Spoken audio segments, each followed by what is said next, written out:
My name is Elias Vance. For 40 years, my hands have known the language of wood and stone, the honest weight of a hammer, the satisfying grit of sawdust. I'm a builder.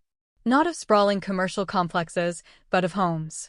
Places where families take root, where the scent of baking bread might one day mingle with the fresh paint, where the scratches on the hardwood floors will tell stories long after I'm gone.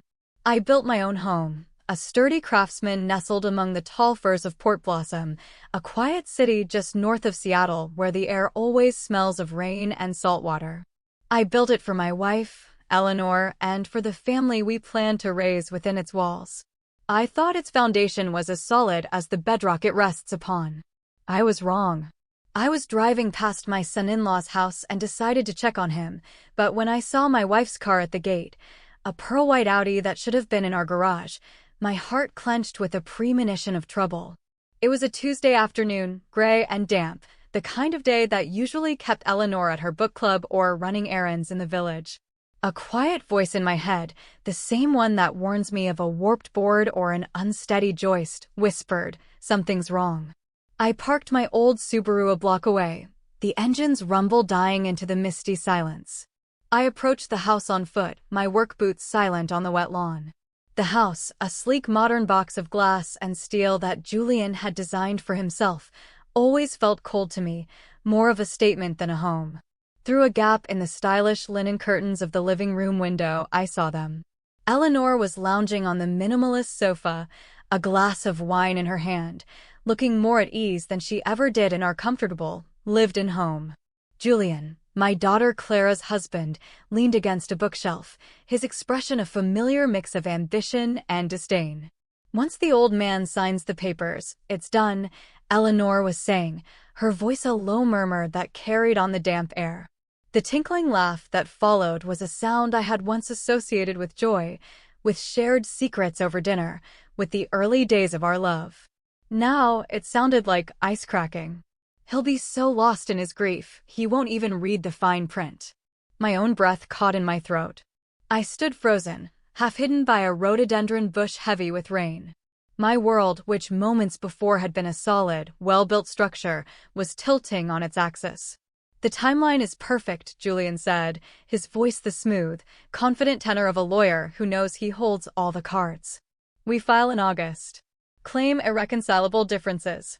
Under Washington state law, as a long-term marriage, you're entitled to half of everything, plus significant spousal support. The man's a walking ATM, and he doesn't even know it. Artisan Homes alone is valued at over $8 million, Eleanor added, swirling the wine in her glass.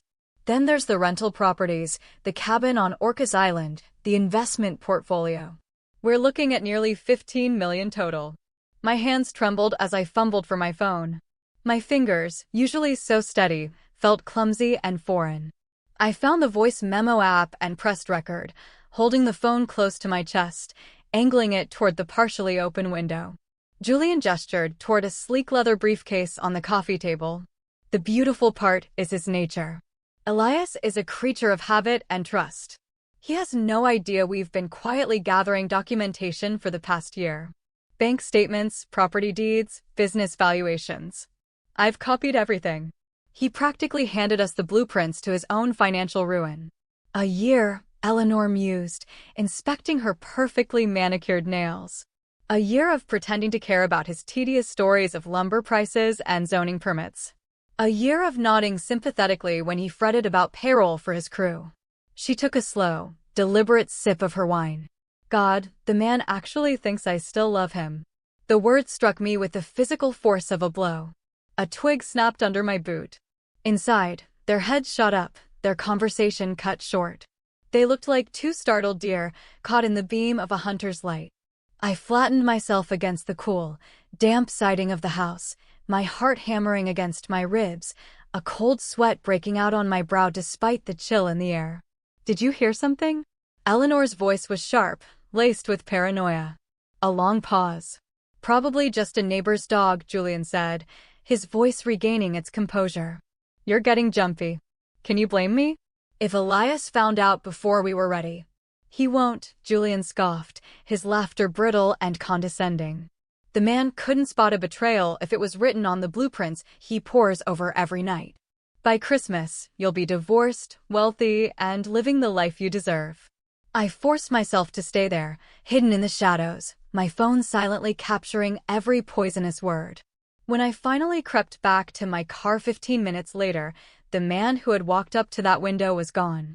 In his place was a stranger, a man whose life was a lie, whose marriage of 30 years was nothing more than a long-term investment strategy for his wife and the man he called his son.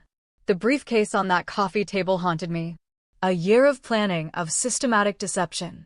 While I had been working, building, providing, they had been plotting, documenting, and preparing for the demolition.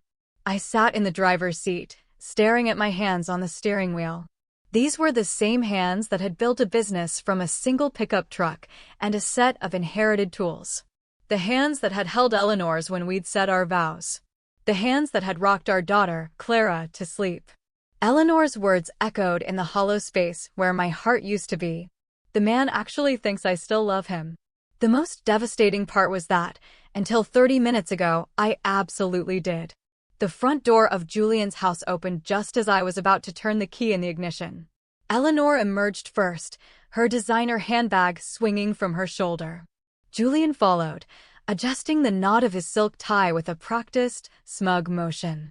They didn't see me at first, and when Eleanor's eyes finally landed on my Subaru parked across the street, the shock on her face was a fleeting, unguarded thing. "Elias," she said, her voice a little too high, a little too bright. "What on earth are you doing here?" I forced my expression into one of mild, pleasant surprise, though my pulse was a frantic drum against my ears. 30 years of marriage had taught me to read her every mood, but now I knew I'd only ever been reading a script. "Just finished a site inspection nearby," I lied, my voice smoother than I expected. I got out of the car. "Thought I'd stop by and see if Clara was home." Julian moved to stand slightly in front of Eleanor, a subtle, protective gesture that spoke volumes. His pale, intelligent eyes scanned my face, searching for any cracks in my composure. "She's at a conference in Portland," he said, his tone professionally level. Eleanor was just helping me organize some files for a big case. The lie was so effortless it was almost impressive. How many others had I swallowed over the years, never questioning their taste? "Oh," I said, keeping my voice light. "I thought you had that gallery committee meeting until 5 today, Eleanor. Didn't you mention it this morning?" A flicker of panic in her eyes, quickly masked. "It was canceled. I had a sudden headache, so I left work early." "Sorry to hear that," I said, turning to Julian with a friendly, manufactured interest. "Working on an interesting case?" "Asset division," he replied, a reflexive answer from a man immersed in his work. He caught himself a second too late. "For a divorce client. A very complex financial situation." The irony was a bitter pill I was forced to swallow. Eleanor's gaze darted between us, her mind clearly racing, calculating. "How long have you been here, Elias?" "Just pulled up," I said. "Why?" "No reason." Her smile was a beautiful empty thing. "You seem tense. Is everything all right?" The woman who had just outlined my financial and emotional ruin was inquiring about my well-being. I almost laughed. "Long day. You know how it is." I gestured vaguely toward Julian. "Well, don't let me interrupt your work session." "We were just finishing up," Julian said, and his hand came to rest on the small of Eleanor's back. It was a gesture of casual intimacy, of ownership. How long had that been happening right under my nose? Good timing, then. I pulled out my phone to check the time, a deliberate movement, making sure they both saw the device in my hand. Neither of them reacted, but I saw Julian's eyes linger on it for a fraction of a second too long. "I should get home anyway. Dinner won't make itself." Eleanor's laugh was brittle. "I'll be along shortly. Just need to wrap a few things up here. Take your time."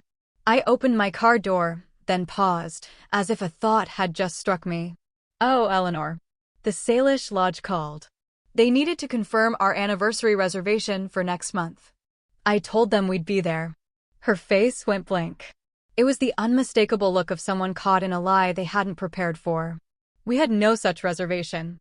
For our 30th anniversary, she had insisted on a trip to Paris, calling the lodge provincial. She recovered quickly, but the mask had slipped. Oh, right. I'd forgotten I asked you to do that. Must be the headache. These things happen, I said gently. See you both later. As I pulled away, I watched them in my rearview mirror. They stood frozen on the sidewalk until my car rounded the corner. Then, they immediately turned to each other, their heads bent together in an urgent, whispered conference. The charade was over, even if only I knew it. They suspected I might have heard something. I knew they were planning to gut my life. And all three of us were now locked in a delicate dance of pretending everything was perfectly normal. Eleanor would drive home later, armed with a dozen plausible explanations for her headache and her presence at Julian's. But she didn't know about the recording on my phone. 43 minutes of crystal-clear audio that would serve as the new foundation for the rest of my life. I pulled into traffic, my hands steady on the wheel for the first time all afternoon. The shock was beginning to recede, replaced by something colder, sharper. A builder's focus. They thought they were dismantling a house of cards. They were about to find out it was made of stone. The 15-minute drive home was an exercise in muscle memory. My Subaru navigated the familiar streets of Port Blossom, past the harbor with its clanging masts and the scent of low tide, and up the hill to our quiet, tree-lined street. I pulled into the driveway, past the rock garden Eleanor had hired a landscape architect to design, and stared at the house I'd built in 1993. Every beam, every shingle, every custom-built cabinet had been an act of love for the woman who was now meticulously planning its plunder.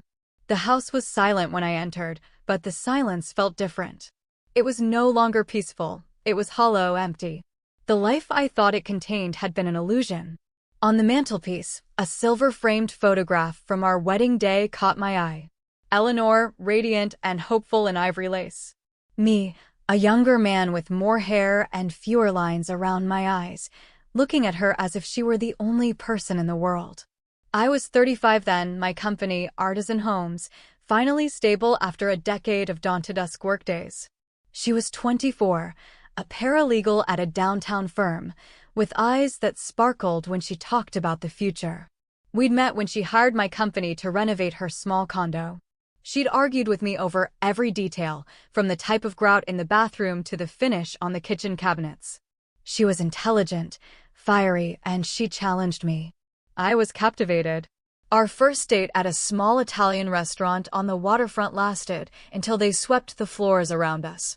She listened, truly listened, as I spoke of my dream, not just to build houses, but to create homes that would stand for a century, that would shelter generations. You're an artist, Elias, she'd said, her hand covering mine on the checkered tablecloth. You don't just build with wood and nails. You build with heart. I had proposed 6 months later on a windswept bluff overlooking Puget Sound. Now, that same woman's voice from my phone echoed in the silent living room. The man actually thinks I still love him. I walked through the rooms, each one a gallery of our shared history. The built-in bookshelves I'd crafted during her pregnancy with Clara, filled with photo albums. Clara's first steps on the living room rug. Eleanor, exhausted but beaming, holding our tiny daughter, her face a perfect portrait of maternal love. Or had it been a performance even then? I sank into my worn leather armchair, the one Eleanor always threatened to move to the basement, and let the memories come. Our 10th anniversary trip to the Rockies, hiking through fields of wildflowers. Clara's graduation from the University of Washington, all of us weeping with pride as she accepted her master's degree in social work. Christmases filled with the scent of pine and the chaos of unwrapped gifts. When had it changed? When had her gratitude become entitlement? When had thank you for this life become I deserve so much more? The recording on my phone held part of the answer. It hadn't been a recent shift. It had been a long, slow erosion. This wasn't a sudden betrayal. It was the culmination of a decade of quiet resentment I had been too busy, too trusting to see. Every compliment, every anniversary card, every whispered "I love you" in the dark had been a strategic move, a carefully placed piece on a chessboard I didn't even know we were playing on. I sat in the deepening twilight, surrounded by the ghosts of a happy marriage, and felt the grief begin to recede, replaced by a cold, clear-eyed resolve. Eleanor and Julian thought they were playing a game with a simple builder. They had mistaken my quiet nature for weakness, my trust for naivete. They had no idea that the same mind that could envision a house from a set of blueprints, that could manage a dozen subcontractors and navigate the labyrinth of city permits, was now focused on a new project, deconstruction. The game was about to change, and I was going to be the one drawing the new plans. Over the next 3 days, my home office, usually a sanctuary of drafting tables and architectural sketches, became a war room. My 2 laptops hummed, their screens filled not with blueprints, but with bank statements, property records, and legal databases. Yellow legal pads, covered in my neat, block lettering, lay scattered across the desk, with columns for assets, liabilities, timeline, and leverage. The grief was still there, a heavy stone in my chest, but it was now overlaid with a layer of pure, cold strategy. It was the only way I knew how to cope, to take a complex, emotional disaster and break it down into manageable parts. My first call had been to David Chin, my accountant for 20 years and a man whose discretion was as solid as the foundations I poured. I didn't tell him the whole story, only that I was concerned about protecting our assets during a period of marital uncertainty. David, a master of his craft, understood the subtext immediately. "Elias, for years I've advised you to place the business assets into an irrevocable trust," he'd said, his voice calm and professional, "for tax purposes and liability protection. Perhaps now is the time to finally execute that plan." By the end of the day, the legal framework was in place. Artisan homes, the rental properties, the investment portfolio, all were being transferred into a newly formed trust. It was a complex, but entirely legal maneuver that would effectively insulate the bulk of our wealth from any personal legal action, including a divorce settlement. Eleanor and Julian were meticulously documenting the kingdom's visible assets, unaware that the kingdom itself was being moved to a more secure fortress. My next step was to understand my adversaries. Through a few discreet inquiries with old friends in the construction and legal communities, a picture of Julian began to form. He was brilliant, ambitious, and drowning in debt. He'd leased an office in a downtown high-rise he couldn't afford, drove a car he was making crippling payments on, and had a reputation for being slow to pay his bills. Julian Thompson, said an old colleague who supplied custom cabinetry.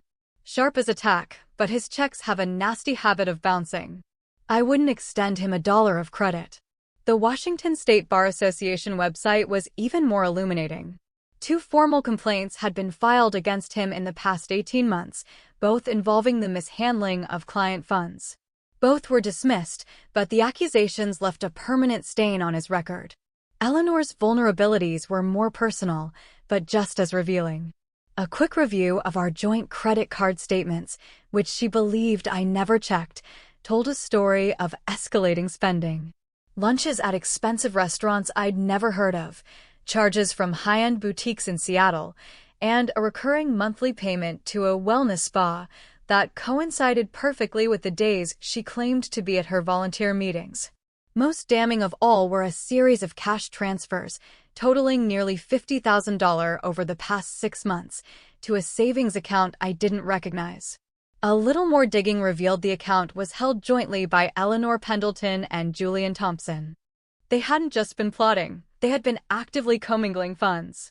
My funds. The final piece of my initial strategy fell into place on Friday morning. I sat across from the president of our bank, a man I'd golfed with for a decade. "Tom, I need to initiate a full security review on all my accounts," I said, my voice level. "I have reason to believe there may have been unauthorized access. I want a temporary freeze on all joint credit lines and a requirement for in-person, dual-party authorization for any transfer over $500. Tom's eyebrows rose. "That's a significant security measure, Elias. It's going to cause some inconvenience for Eleanor." "I'm aware," I said. "Consider it a necessary precaution."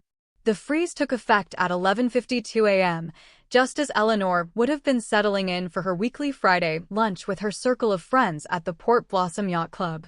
My phone buzzed with the first notification of a declined transaction at 12:17 p.m. Her panicked call came at 12:45 p.m. Elias, something is terribly wrong with our credit cards. My card was just declined at the club. In front of everyone. Can you imagine the humiliation? I called the bank and they said there's a security hold. Do you know anything about this? Her distress was genuine, but it wasn't the distress of a conspirator whose plot was unraveling. It was the pure, unadulterated fury of a woman whose social standing had been publicly threatened. After 30 years, I knew her priorities. A security hold? I said, feigning concern. That sounds serious. They must have detected some fraudulent activity. I'll call Tom at the bank right away and get to the bottom of it. I didn't call Tom. Instead, I drove to my newest job site, a beautiful custom home taking shape on a bluff overlooking the Sound. The familiar scent of cedar and the rhythmic sounds of saws and hammers were a balm to my frayed nerves. Throughout the afternoon, a string of increasingly frantic texts came from Eleanor. 1:50 p.m. Still nothing. This is ridiculous. I had to borrow cash from Susan to pay for lunch. 3:10 p.m. Tom Bradley's assistant says he's in meetings all day. What kind of bank president is too busy for his best clients? 4:20 p.m. The gas card is frozen too. How am I supposed to get home? Each message was a small, grim victory. For 3 decades, she had taken our financial security as a given, a natural resource to be tapped at will. Now, for the first time, she was feeling the ground shift beneath her feet. The most interesting reaction, however, came via a discreet text from the private investigator I had hired. Subject: T attempted to make a large withdrawal from the joint savings account this afternoon. Transaction denied. Currently on the phone in his office. Body language is agitated. By the time I got home that evening, the first phase of my plan was complete. The drawbridge to the fortress had been raised. Eleanor and Julian would understand the message perfectly. The quiet, trusting builder they planned to fleece was no longer playing defense. He was setting the terms of engagement. My phone rang at 6:15 p.m. It was my daughter, Clara. Dad? Her voice was hesitant, careful. I need to ask you something. Is everything okay between you and Mom? She called me this afternoon, and she sounded hysterical. Something about the bank accounts being frozen. My heart ached. This was the part one dreaded, pulling my daughter into the toxic mess her mother had created. We're just having some financial disagreements, sweetheart. Nothing for you to worry about. A disagreement, she pressed, and I could hear the skepticism in her voice, the professional counselor weighing my words. Dad, Julian has been asking me strange questions for months. About the business structure, about how assets are held, who is signing authority. He said it was just professional curiosity, but it felt intrusive. It felt like he was gathering information. My hand tightened on the phone. My own daughter had been an unwitting source in their intelligence operation. The scope of their betrayal was wider and deeper than I had imagined. Clara, I said, my voice heavy. I think it's time we had a talk. In person. 2 days later, Clara sat in the worn armchair opposite my desk in my home office. The air was thick with unspoken words. She looked tired, her usual calm replaced by a troubled watchfulness. She was a gifted family counselor, trained to see the cracks in the foundations of relationships, but she had never expected to find them in her own home. Dad, Mom is spinning a narrative, she began, her voice low and steady, the counselor's professional tone a thin shield for the daughter's pain. She claims you're having some sort of breakdown. That you've become paranoid and controlling. She wants me to intervene. To use my professional judgment to convince you to seek help and restore her access to the finances. And what do you think, Clara? She met my gaze directly, her eyes, so like her mother's, but filled with an honesty Eleanor had long since abandoned. I think I'm being used as a pawn in a game I don't understand. I love you both, but her story doesn't align with the father I've known my entire life. So I'm asking you directly, what is going on? I took a deep breath. There was no way to soften the blow, no way to protect her from the ugliness of the truth. I simply took out my phone, opened the voice memo, and pressed play. I watched her face as her mother's voice filled the quiet room. Once the old man signs the papers, it's done. Clara's expression remained carefully neutral at first, the disciplined mask of a therapist absorbing a client's traumatic story. But as the recording continued, as she heard the casual cruelty, the calculated greed, the cold dismissal of 30 years of marriage, I saw the mask begin to crack. A muscle in her jaw tightened. Her hands, resting in her lap, clenched into fists. When the recording finally ended, the silence that followed was heavy and profound. She stared at the floor for a long time, processing the complete demolition of the family she had believed in. "How long have you known?" she finally whispered, her voice hoarse. "A little over a week. And all this, the frozen accounts, the security review, it's been your response." It wasn't a question. It was a statement of understanding. "I'm a builder, Clara," I said softly. "When you find termites in the foundation, you don't just patch the cracks. You have to go after the nest." She looked up, and for the first time, I saw tears shimmering in her eyes. But beneath the hurt, there was something else. A flicker of her father's resolve. "She tried to weaponize me, Dad. She wanted to use my love for you and my professional credentials to gaslight you, to build a false case against you."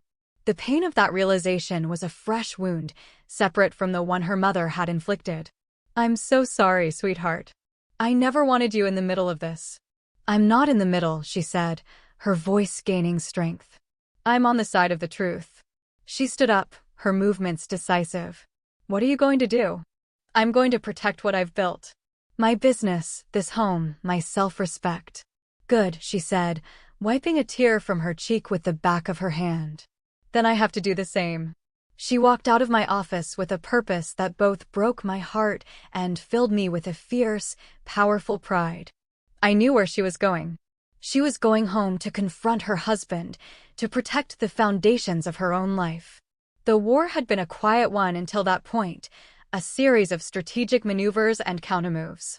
But now it was about to become very, very public. Eleanor and Julian, backed into a corner, escalated. The following Monday, a courier delivered a summons to my office. Eleanor had filed for divorce, and with it, a petition for an emergency restraining order, claiming I was an abusive and controlling husband, a danger to her well-being. They were twisting my defensive actions into a narrative of aggression. They were taking my grief and my anger and painting them as the actions of a monster. The court hearing was set for Thursday. They had made their move a desperate, reckless gambit. But they were playing against a man who had the blueprints of their entire conspiracy and a daughter who was now willing to testify to the truth. The Davenport County Courthouse was a solemn, imposing building of granite and marble. It felt like a fitting arena for the final act of my marriage. I sat beside my lawyer, James, a man I'd known for 20 years, whose quiet demeanor masked a brilliant legal mind. Across the aisle, Eleanor sat with her high-priced, notoriously aggressive attorney, Linda Hawthorne. Eleanor was dressed in a conservative gray suit, her expression a carefully constructed mask of a frightened, abused woman. The hearing began, and Linda Hawthorne painted a masterful picture of my alleged tyranny. I was controlling. I was emotionally abusive. My recent financial precautions were presented as a campaign of terror designed to intimidate a vulnerable woman.